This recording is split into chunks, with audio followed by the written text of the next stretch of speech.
with homeowners insurance. When they get an insurance policy, they're gonna say, "Hey, this homeowners policy is gonna cover flood. It's gonna cover." They just start naming anything. But what they have to look at is it does not cover maintenance. Okay, they may cover some damage that, let's say your pipes burst, okay, and start, damaging up different things. They may cover that, but then they may say that was that was your fault by you not staying on top of your maintenance, right? So I guess that's why it's important to choose the right insurance company, correct? Correct. You need to look at the details. So, for example, flood insurance, okay? Flood insurance is actually different, okay? That's actually a separate policy, right? I have a few rental properties that I do on the side, and I just bought one recently in Steinhatchee, Florida. It was in a risky flood area. Technically, every area in Florida is a flood area, but it's more of a risky flood area.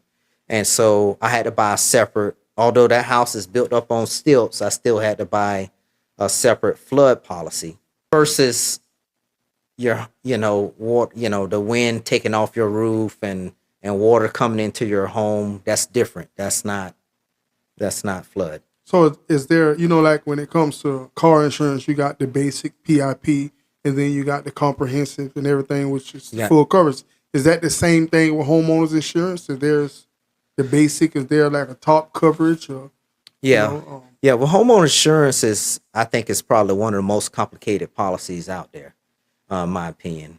Car insurance, to me, life insurance, those things are real simple, right?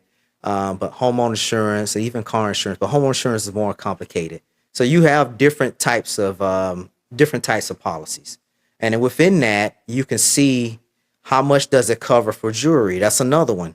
So jewelry could be, they may have a max. So the jewelry you have in your house is only $2,500. Okay. And I notice although I don't sell insurance anymore, I just oversee agents that do. I still have friends and family that come to me with their policies, want me to review it. And that's one of the first things I look at. I look at the coverages, what's limited, what's covered, and what's not covered. And so if you have more expensive, I never got into jewelry, but a lot of people they have some expensive jewelry. They have expensive wedding rings.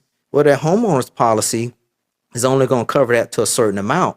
So therefore, you probably have to get a separate policy that covers jewelry or covers some of your collections.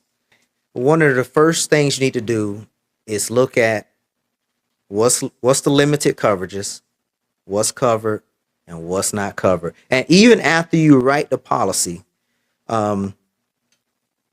you want to look at that policy. And there's something you don't understand on it when you get to the declaration page, we call it. When you start looking at that, call that agent or whoever wrote that policy, call them up and ask questions. And it's not too late, to make changes, right? In most situations, you can make changes. Go make changes, have them to make adjustments. It's better to have the proper coverages than not have, not be covered, right, and be disappointed. What you think we came here for?